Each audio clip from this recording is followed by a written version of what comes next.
dia, querido professor, na paz do Senhor Jesus, que Deus lhe abençoe grandemente nesta mais uma pré-aula que estamos aqui no canal educacional da Igreja Assembleia de Deus de Criciúma, do estado de Santa Catarina.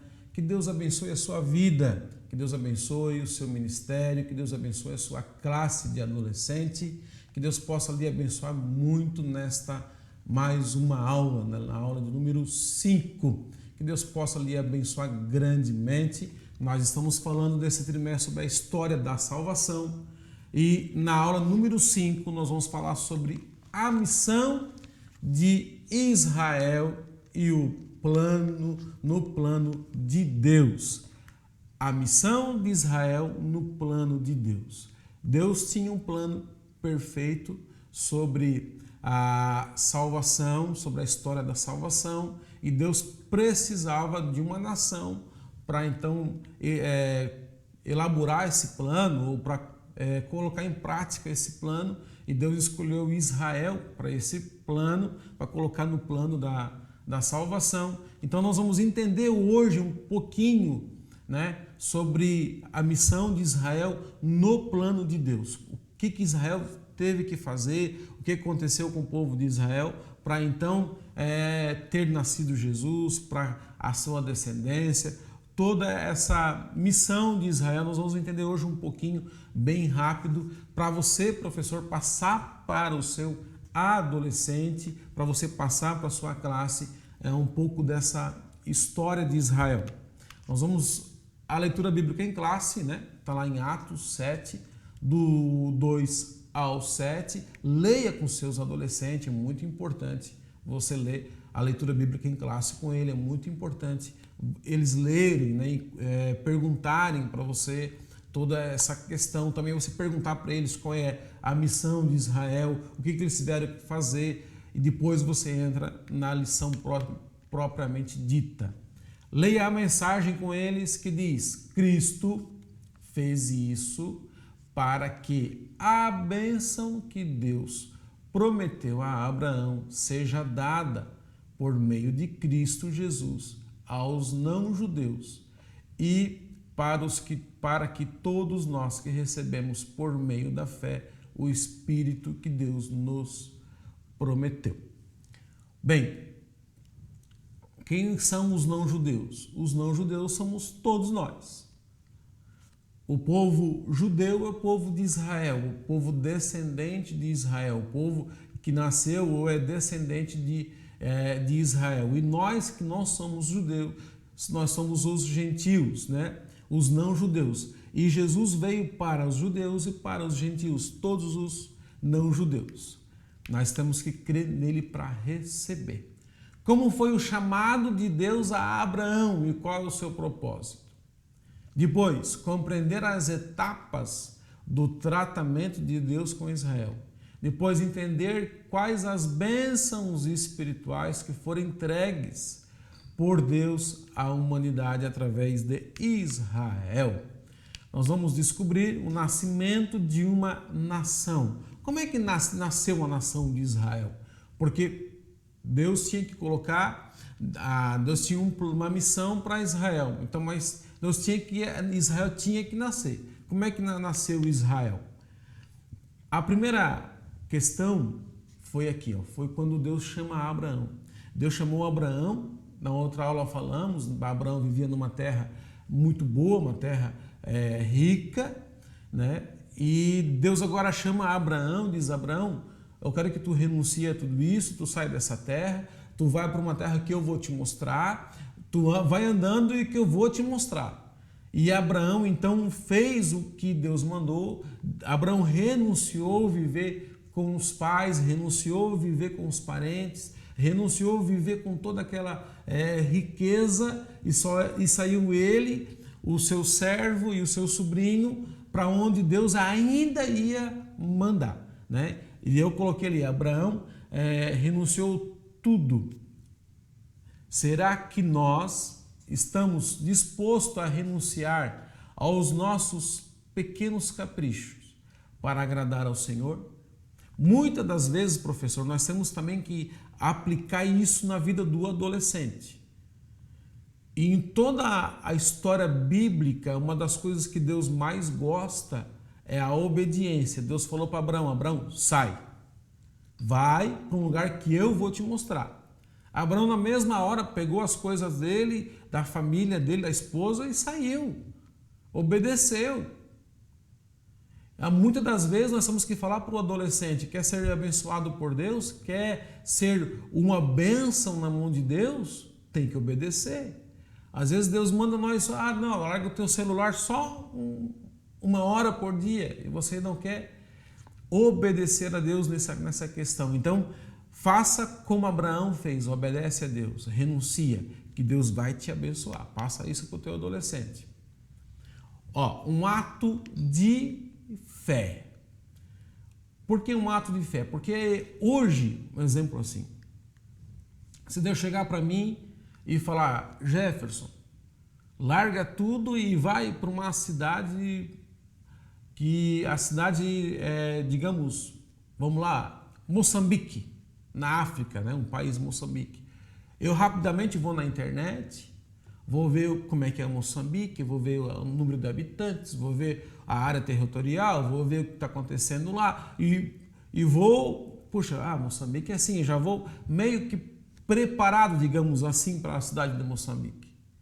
Agora, nessa época, não tinha internet, não tinha celular, não tinha o Google, não tinha nada. Simplesmente Deus falou para Abraão, num ato de fé, sem ver nada o que estava acontecendo, ou o que ia acontecer, Abraão foi. Por isso que Abraão é chamado pai da fé. Porque Abraão teve fé em Cristo Jesus, em Deus, e disse: então eu vou. Então, muitas das vezes falta em nós, professor, nós repassar isso para o adolescente, e nós temos que ter fé em Deus. Se Deus falou, vai acontecer. Se Deus falou, Deus vai fazer o que Ele falou. Mas tenha fé, não fique desconfiando de Deus. Tá bom? Igual o pai Abraão teve fé e aconteceu algo extraordinário. A nação de Israel nasceu. Uma importante decisão. Vejamos aqui. Olha o que aconteceu.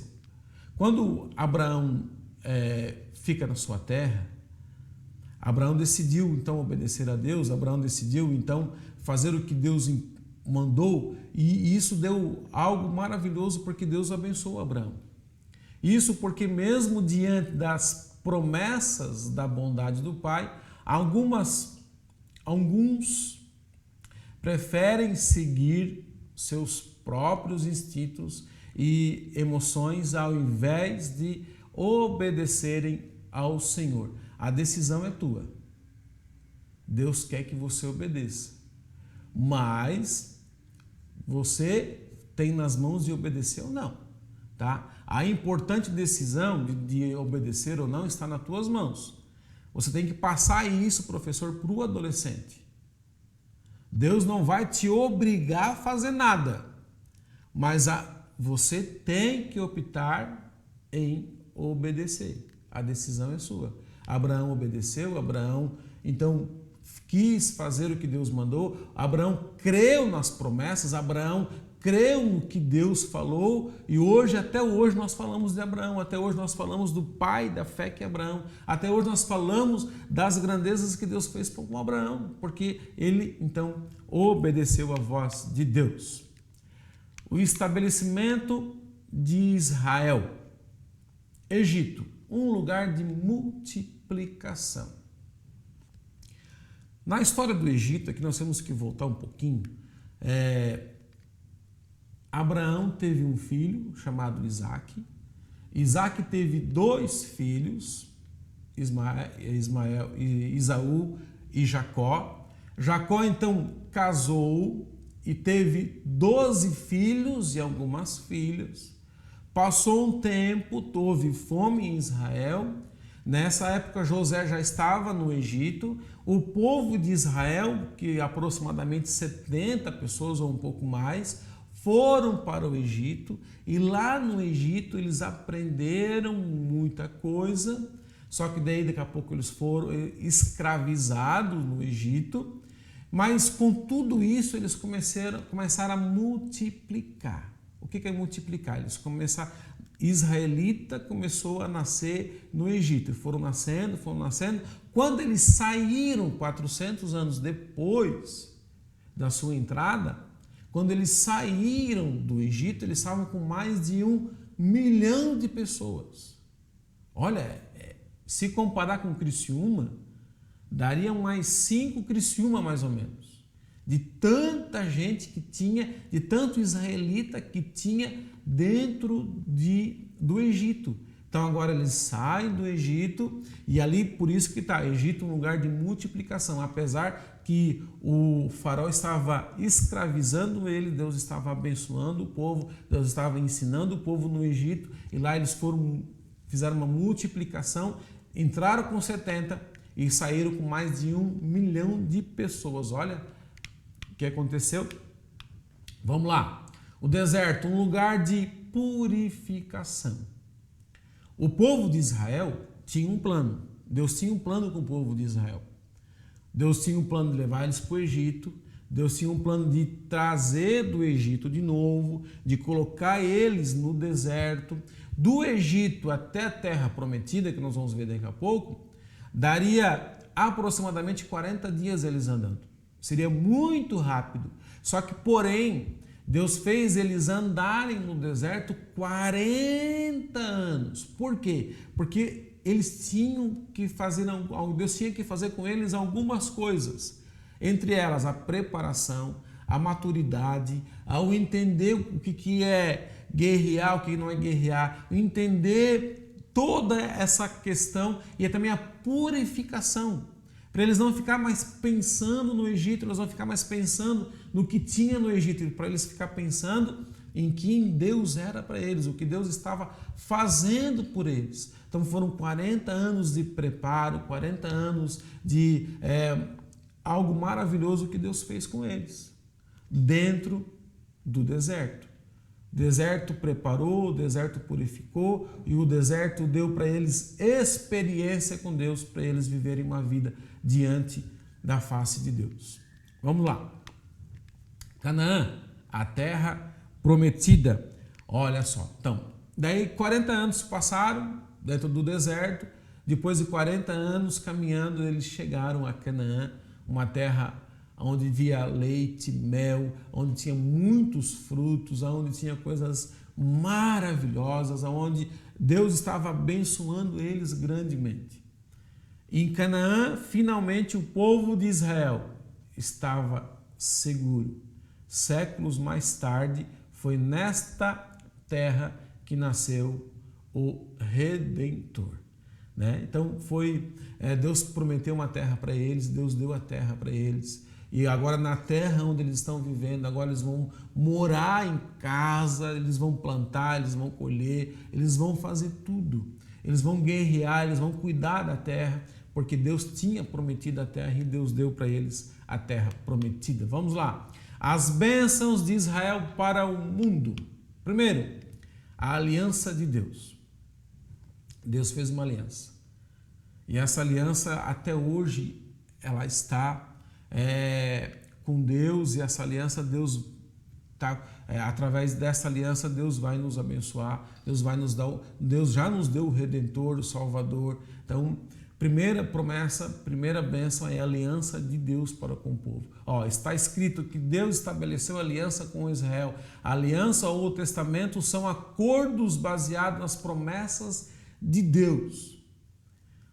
E aqui nós temos que entender o seguinte: a aliança é um acordo que eu faço com alguém, igual a aliança de casamento, igual um acordo que eu faço com alguém. Porém, quando um ser humano faz uma aliança, um acordo, pode, às vezes, essa aliança quebrar, esse acordo ser quebrado.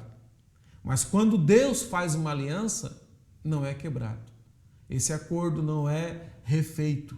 É o que Deus falou, porque não foi eu que fiz a aliança, não foi o pastor, não foi o líder, foi Deus que fez a aliança. E quando Deus faz uma aliança, nada pode voltar atrás. Deus não volta atrás da sua aliança, tá bom? Eu botei em vermelho ali, Deus mostrou a soberania sobre todos os povos por meio de milagres, maravilhas. O Senhor mostrou como é o único e verdadeiro Deus. A aliança que Deus tinha, Deus mostrou para o povo de Israel, e Deus mostra até hoje para nós. E Deus não quebra a sua aliança. Vamos lá. O Cristo. Olha, essa é uma das maiores bênçãos que o povo de Israel trouxe para a humanidade. Através de Israel nasceu Cristo, Jesus Cristo, nosso Salvador. Através de Israel, Cristo nasceu em Israel, e através de Israel veio Cristo para nossas vidas, o Messias. Uma bênção maravilhosa para a minha vida, para a tua vida, uma bênção maravilhosa para eu, para você, para toda a humanidade. E através de Israel, através do plano, da missão de Israel no plano de Deus. O Cristo veio através de Israel, através dos seus grandes milagres. E eu botei ali em vermelho. Assim Deus cumpriu o que prometeu a Abraão, quando disse que, por intermédio da sua descendência, todos os povos da terra seriam abençoados. Através de Cristo, todas as nações, através de Cristo, todos os povos, através de Cristo, todas as pessoas que nasceram ou que vão nascer vão ser abençoadas. Mas eu vou repetir, professor, para você repetir para o seu aluno, é através de Cristo, é aceitando Jesus Cristo como o único e suficiente Salvador, que essas bênçãos de Deus vêm sobre as nossas vidas. Se a gente não aceitar Jesus, não vai ser abençoado. Está ali, ó. Assim, Deus cumpriu o que prometeu a Abraão quando disse que, por intermédio da sua descendência, todos os povos da terra seriam abençoados através de Cristo. Vamos lá. 3. Opa, já chegamos na conclusão, que bom. A conclusão diz assim: o povo de Israel foi escolhido por Deus para ser seu. Ele sempre foi a sua aliança com os hebreus e demonstrou misericórdia, amor e perdão ao longo dos séculos. Deus sempre esteve com eles, cumprindo suas promessas e seus propósitos. A nação de Israel cresceu ao longo do tempo, enfrentando muitas batalhas físicas e espirituais. E não era para ser menos, pois o Salvador do mundo veio de Israel. Quando a gente vai receber de Deus uma bênção grande, algo maravilhoso da parte de Deus, sempre nós vamos ter lutas físicas, espirituais, sempre a gente vai ter algo, porque Deus está nos preparando para algo grande. Assim Deus fez com o povo de Israel. O povo de Israel passou séculos e séculos e séculos lutando, guerreando, aprendendo com Deus. Por quê? Porque Deus queria que através do povo de Israel nascesse Jesus, o nosso Salvador, o meu Salvador, o teu Salvador. Mas, então, creia nas promessas de Cristo, creia nas promessas de Deus, creia que Deus tem uma missão também para você, através de você, Deus vai fazer algumas coisas maravilhosas. Então, não desista, continua acreditando em Cristo, acreditando em Deus, que Deus vai lhe abençoar muito, acreditando que tudo que Deus prometeu, Deus vai fazer. Que Deus lhe abençoe muito e até a próxima aula.